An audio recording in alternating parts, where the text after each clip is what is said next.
Madam Chair, thanks very much for holding this hearing. This truly is an Alice in Wonderland hearing. Within this little room, we are clearly living in two separate planets, two separate worlds.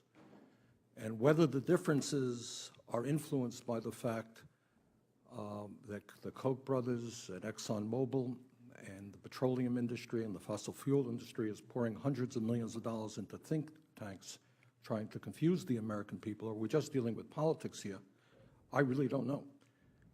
But to deny the fact that the overwhelming majority, some 98% of scientists who have published peer-reviewed articles believe not only that global warming is real, but that it is man-made. And to continue that discussion is, we're not sure, let's not talk about it, let's look at something else, is almost beyond intellectual comprehension. And I will say this, we have a lot of differences in the Congress, a lot of philosophical differences, but I predict that our grandchildren and our great-grandchildren will look back on this period, and they will not be appreciative of the fact that members of the United States Senate have refused not only not to go forward in combating global warming, but even acknowledging the reality of global warming. Madam Chair, among scientists, this is according to the American Association for the Advancement of Science, one of the large scientific organizations in the world. Quote, this is 1 month ago, there is now overwhelming agreement based on multiple lines of scientific evidence that global climate change is real, it is happening right now, and it will have broad impacts on society, end of quote. That's virtually what every major scientific organization, not only in the United States of America, but throughout the world, is saying. And it is incredible that we are not on the floor right now discussing serious legislation to cut back on greenhouse gas emissions. I think it was Senator Vitter who says, what about the cost? What about the cost? Well, let me talk about the cost. What about the cost of inaction?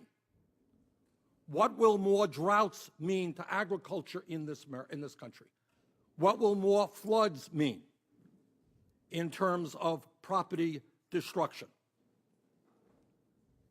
What will climate change mean for national security? It is not only meteorologists, and by the way, not weathermen and women. In all due respects to weathermen, I'm not quite sure that they are part of the scientific community. But what you have is our national security people are telling us that if you see more drought and less food production, more drought and less drinkable water, you're going to have international conflict.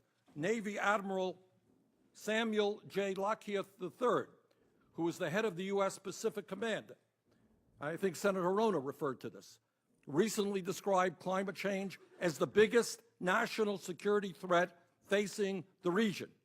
Climate change, he warned, and I quote, will cripple the security environment probably more likely than other scenarios we all often talk about. End of quote. That's the national security issue.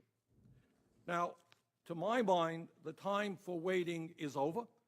We need bold action. The United States needs to do what we do best, is lead the world in a new direction.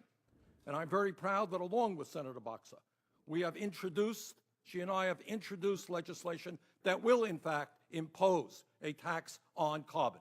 Senator Whitehouse is absolutely right. People who are causing enormous damage to our planet are saying, we are cheap energy. You're not cheap energy. Coal and oil are not, quote unquote, cheap energy if they are causing catastrophic damage to this planet. It is the most expensive form of energy.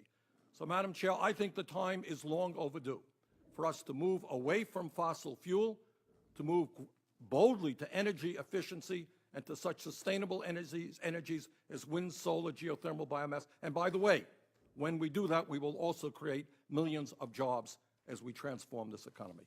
Thank you.